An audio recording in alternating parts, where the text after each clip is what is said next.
Ceci est un livre audio autogénéré par Google. Chapitre 1. Conditions et conditionnements pour une écriture de l'oralité. Pour expliquer l'œuvre romanesque d'Aminata Sophol, deux termes s'imposent: tradition orale et société, qui inspire à la fois sa technique narrative et son discours romanesque. Cet aspect de l'écriture d'Aminata Sophol renvoie à des déterminations liées aux conditions historiques de son écriture, aux codes et normes tant socioculturels que littéraires qui informent son œuvre. En effet, le texte, selon Mingnaud, c'est la gestion même de son contexte, car l'œuvre littéraire apparaît faillée par un renvoi permanent à son énonciation et au statut de l'écrivain dans la société.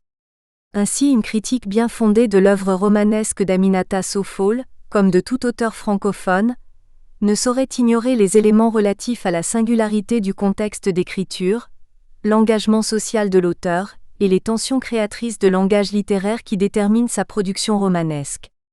Il s'agit d'analyser les conditions et conditionnements qui interagissent simultanément sur sa situation de femme écrivain, pour comprendre l'influence esthétique de la tradition orale sur sa poétique romanesque. 1. Contexte et engagement littéraire. Aminata Sophol fait partie de la première génération de romancières du Sénégal.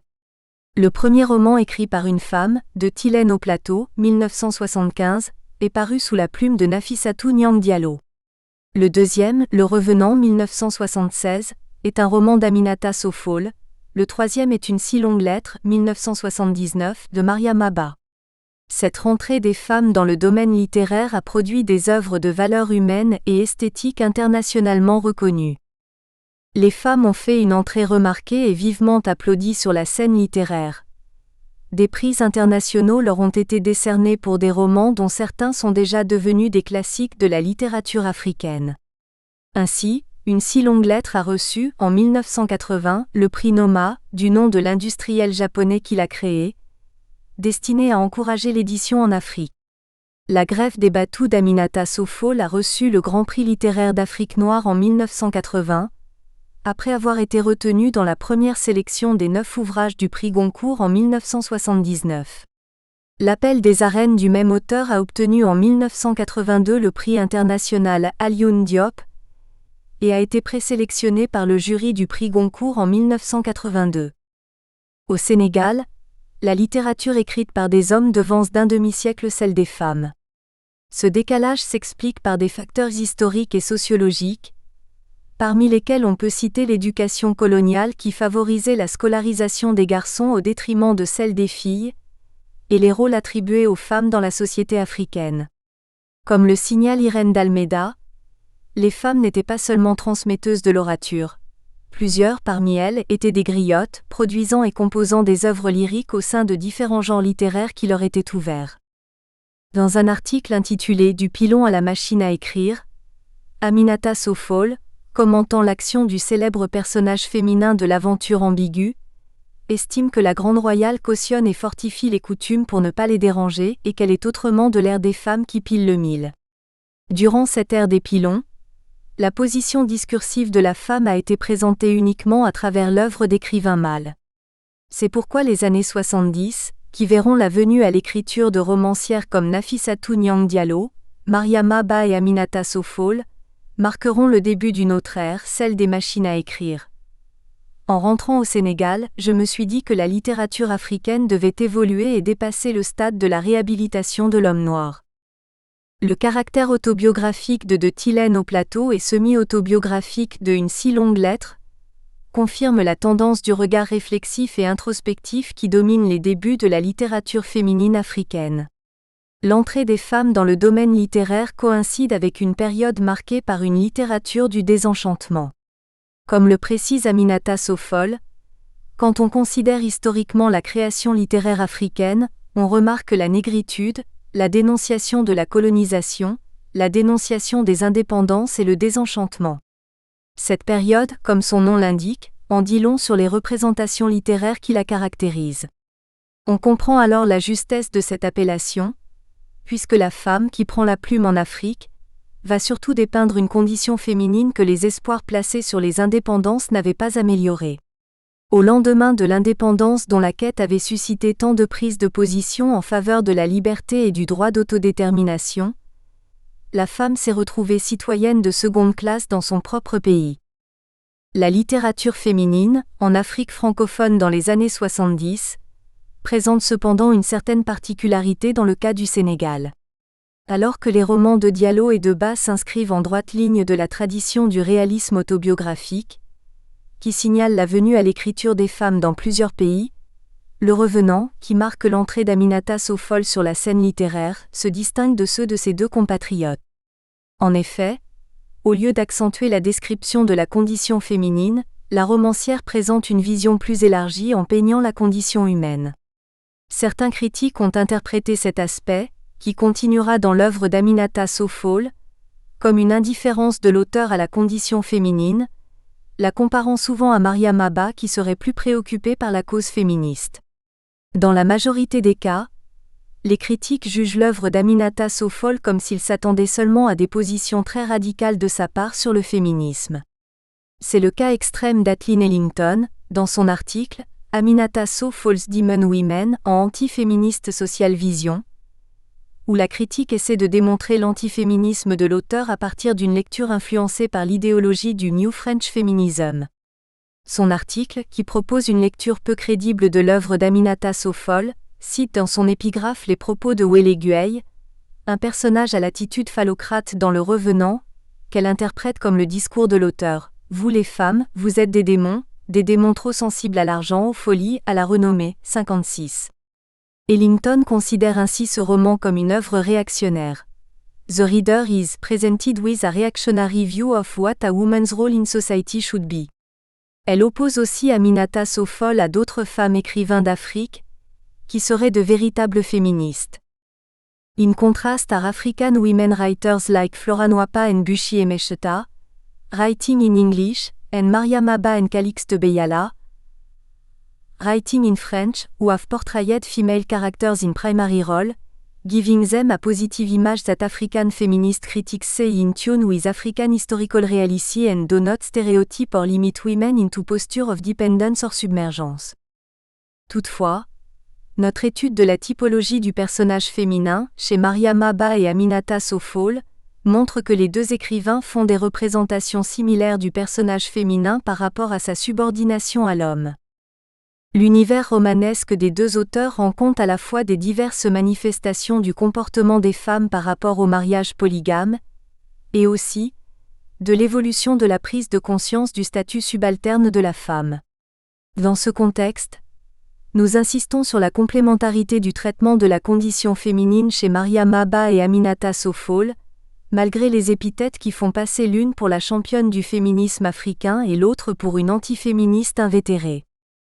C'est pourquoi la perception de Rangira Béatrice Gallimore est pertinente quand elle affirme « Aminata Sofol refuse de voir son écriture s'enfermer dans un certain code sexuel ou même sexiste qui la forcerait à se marginaliser ». Le roman féminin en Afrique francophone ne se limite pas à la représentation de la condition féminine. Nos romancières procèdent à une critique rigoureuse des institutions sociales, des mentalités, des institutions et pratiques, des mœurs administratives, etc. Aminata Sofol reconnaît cette perception de la création romanesque. J'ai pensé que l'on devait pouvoir créer une littérature qui reflète simplement notre manière d'être, qui soit un miroir de notre âme et de notre culture. Je me suis mise à écrire en prenant comme modèle la société dans laquelle je vivais. Je m'inspire d'abord de ce que j'observe, et de ce que j'entends raconter autour de moi. C'est le point de départ et le reste, je l'imagine. Nous avons tellement de problèmes que je pense que l'art pour l'art n'est pas un luxe que nous pouvons nous offrir. En considérant le cadre spatial et temporel de l'œuvre d'Aminata Sofol, il apparaît que les romans de l'auteur dépeignent une vaste fresque de la société sénégalaise, représentant des époques relatives au monde traditionnel, à la colonisation, à l'indépendance et à la période post-indépendance. De ce fait, cette œuvre exprime les débats qui occupent les penseurs Wolof. En effet, selon Hassan Silla, la pensée Wolof a clairement formulé ses options dans des proverbes, comme dans tous les romans d'Aminata Sofol, dans le Code des convenances sociales, la grève des Batous, dans les institutions politiques, l'expert de la nation, dans l'idéal de vie morale, le revenant, dans les préceptes qui guident l'éducation des enfants, l'appel des arènes. Aminata Sow tente de redéfinir la place du Sénégalais dans une société changeante à cause de sa prise de conscience des problèmes d'une Afrique en état de bouleversement, conséquence directe de l'apparition de nouvelles réalités sociales. Comme son compatriote Sembène Ousmane, elle réfléchit à la fonction de l'art en écrivant des romans où elle développe une morale d'action pour le développement social. Je pense que chaque projet littéraire s'inscrit dans une vision idéaliste du genre humain, de la société. Car toute critique tend vers une alternative. Il y a donc des idées à creuser, à mettre en œuvre. Des idées qui doivent répondre à la question où allons-nous ? Est-ce que l'indépendance c'est un État ? Et comme ça on est indépendant et puis c'est tout ? Ou est-ce qu'on doit se demander quel contenu il faut donner à l'indépendance ? Est-ce que l'indépendance est politique, culturelle ou économique ? C'est ce genre de questions qu'on doit se poser, mais malheureusement on ne les pose pas et pourtant ce sont des questions qui sont en filigrane dans toute la production littéraire africaine post-indépendante 30. Ces littératures sont donc créées à partir de contextes déterminés et déterminants, et c'est pourquoi l'évolution du roman en Afrique semble condamner le genre dans l'engagement ou dans l'impératif de service. Selon Léopold Sédar Senghor, une littérature décadente fait de l'acte d'écrire l'objet du roman, car l'art littéraire doit être au service de l'engagement social comme dans la tradition orale. Ainsi l'engagement dans le roman africain s'explique en relation avec l'héritage de la littérature orale et la pression des événements qui ont présidé à la naissance du roman. Et selon Aminata Sow, l'importance du conte dans la société africaine est telle que, d'une manière consciente ou inconsciente, les écrivains ou les cinéastes africains en gardent toujours quelque chose en eux, et ils essaient de le restituer dans leurs œuvres. Ces romanciers ont appris, ne serait-ce que de façon inconsciente, la manière de dire des artistes traditionnels, et cette affirmation s'appuie sur certaines structures internes des romans africains ou certains procédés qu'on retrouve souvent dans les œuvres, sur une structuration particulière des discours dans le roman africain, sur des figures de voix narratives particulières. Ces particularités du roman africain définissent son caractère ethnotextuel qui résulte essentiellement de la littérature orale traditionnelle. 2. Critique et écriture de l'oralité. Le débat sur l'oralité dans la littérature africaine a fait couler beaucoup d'encre. La critique africaniste qui s'inspire des formes orales pour expliquer le travail des écrivains africains rencontre souvent une grande opposition de la part d'autres critiques africains et occidentaux. Aileen Julien, par exemple, a voulu démontrer que le discours africain sur l'oralité est motivé par l'emprise du mythe d'authenticité qui anime la plupart des critiques africanistes. Ce discours, selon Julien, ne tient pas en considération l'impossibilité d'inscrire l'oral dans l'écrit. Elle pense que cette approche exprime une perception essentialiste de la culture africaine. C'est une erreur de croire que toute référence à l'esthétique traditionnelle est une forme d'essentialisme. La dimension socioculturelle est la référence incontournable pour la compréhension de la littérature africaine, car elle gouverne la pratique de l'écrivain africain moderne comme celle du critique africaniste. L'intervention de l'artiste africain consiste en une relecture de la tradition.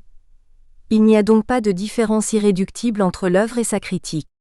La notion de critique interne, proche de la conception traditionnelle de la littérature, traduit le fait que dans l'Afrique traditionnelle, la critique est une activité à multiples facettes. Elle est une pratique politique, au sens le plus large, une participation au travail de production et un contrôle exercé collectivement sur l'œuvre. Elle possède des critères d'appréciation qui correspondent à la finalité assignée à l'œuvre par un groupe social donné. Ce lien serré entre création et critique occupe certainement l'esprit d'Aminata Sow lors de l'interview qu'elle nous a accordée. Je pense que la critique doit être libre, parce que le critique doit faire son travail de manière indépendante sur l'écrivain qui participe à la prise de conscience à travers sa création. Et cette création a une double dimension. Une dimension esthétique qui invite à une certaine jubilation intérieure. Et l'autre dimension qui s'adresse à la conscience. L'écrivain, en agissant à ces deux niveaux, peut avoir un impact extraordinaire sur les gens. Mais la critique, elle est plus lucide, c'est un travail d'analyse. Le critique a une œuvre de je ne dirais pas de vulgarisation, faire lire. Il crée sur une œuvre. C'est lui qui dégage une piste de lecture même si elle n'est pas toujours juste, parce que justement c'est un être humain qui a beaucoup de subjectivité. Mais en tout cas, il permettra d'élargir, d'approfondir l'impact de l'œuvre. C'est pourquoi les lectures des textes produits hors de l'Hexagone, et principalement en Afrique, inspirés uniquement par des méthodologies occidentales, sont un handicap sérieux pour la réception et l'interprétation de ces œuvres. Il faut prendre en charge la problématique de l'oralité et de l'écriture dans la littérature africaine, et la prolonger ou l'élargir par d'autres questionnements.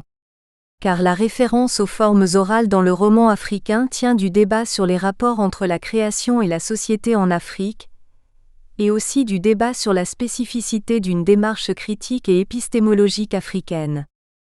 Pour certains, la spécificité est un postulat indémontrable, idéologique, que contredit la pratique critique de tous les jours. D'autres pensent qu'il faut veiller à ce que la littérature africaine ne soit pas édulcorée par un universalisme abstrait et déraciné. Ils estiment qu'à côté des méthodes inspirées de l'Occident, il y a une voie propre à l'Afrique. En effet, bien que les écrivains africains utilisent la langue française, leur littérature s'enracine sur un espace géographique et culturel, situé principalement en Afrique. Si le mot « origine » conserve tout son sens, l'originalité de la littérature africaine se trouve dans ses rapports avec les formes de la littérature orale. En analysant le contexte de la naissance du roman africain, Amadou Koné montre qu'après la traite et la colonisation et l'éclatement des structures communautaires qui en suivit, la référence à la culture africaine devient un élément de l'esthétique romanesque et un moyen de lutte indispensable à la survie de l'individu. Il souligne que le roman ouest-africain actuel correspond dans sa forme et dans son contenu aux structures mentales de l'Africain de transition qui affectivement reste attaché à la culture traditionnelle et dans la pratique tente de créer, il y est obligé, une nouvelle culture. Cette référence à l'Afrique prouve qu'écrire en français ne veut pas dire abandonner les valeurs esthétiques africaines. Fernando Lambert a examiné ce processus de la création littéraire et le décrit comme une anthropophagie culturelle ou une décolonisation du texte littéraire africain. Puisque l'œuvre se construit en construisant son contexte, et que le contexte africain est caractérisé par le fait que la littérature orale est toujours vivante dans la société à travers l'éducation, alors la présence des formes d'expression culturelle de l'oralité dans le roman doit être un facteur de réflexion dans l'interprétation des œuvres africaines.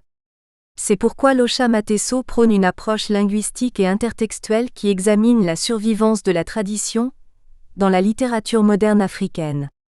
Une telle approche est pertinente dans la mesure où la pratique de l'écriture dans une langue qui n'est pas celle du substrat engendre une expression littéraire ambivalente. L'ambiguïté inhérente au bilinguisme, voire au plurilinguisme, traduit correctement la pratique de l'écriture dans le contexte caractérisant la situation des écrivains francophones d'Afrique.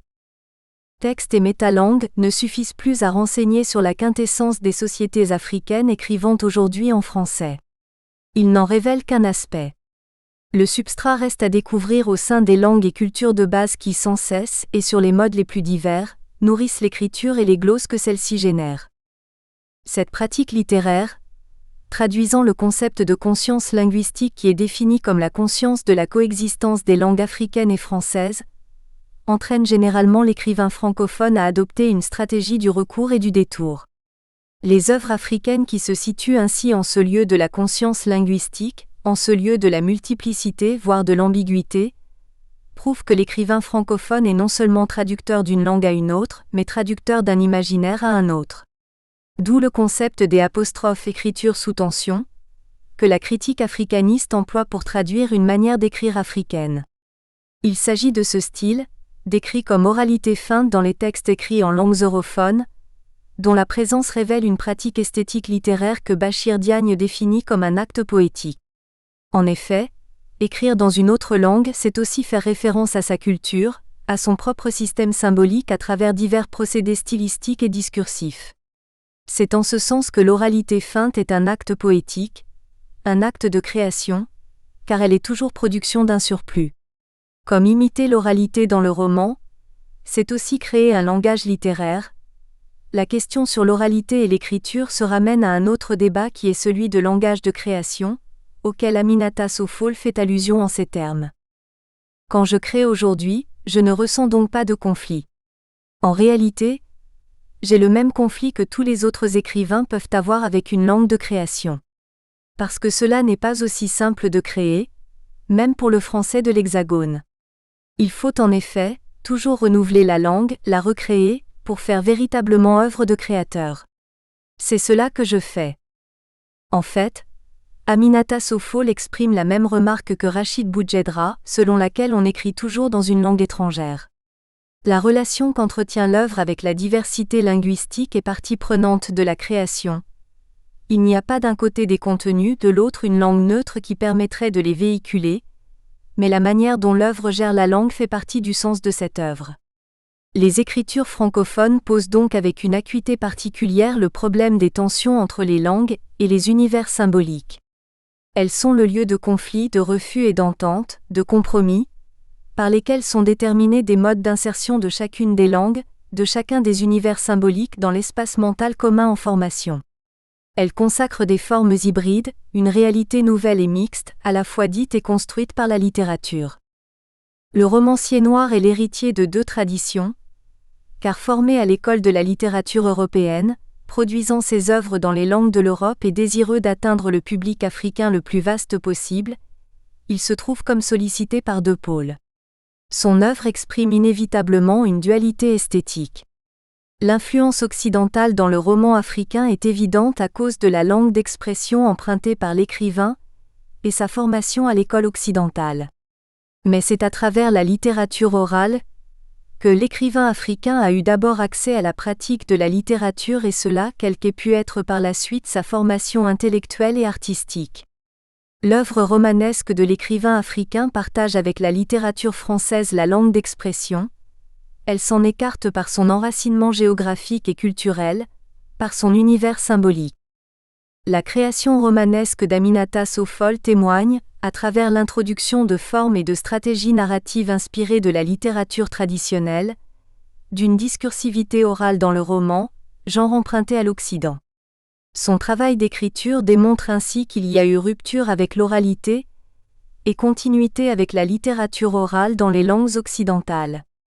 C'est cette particularité de l'écriture chez l'auteur africain, chez le francographe, et notamment chez Aminata Sophol, qui explique l'approche architextuelle que nous adoptons dans cet ouvrage pour analyser et interpréter les stratégies diverses que la romancière utilise en vue d'inscrire, dans son œuvre de création en langue française, un univers traditionnel jusque-là porté par l'oralité. Chapitre 2. Tradition orale et philosophie Wolof dans le Revenant.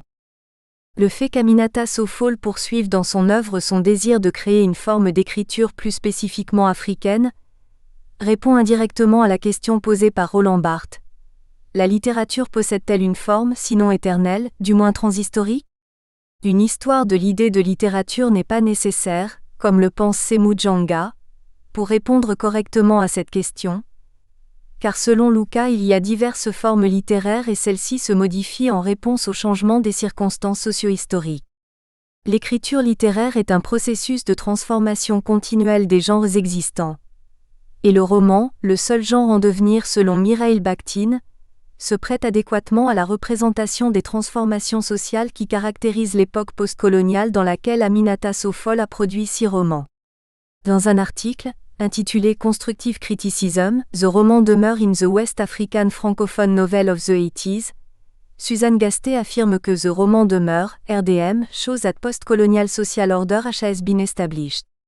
L'auteur souligne que le roman demeure représente un monde complexe, cependant it is a world in which...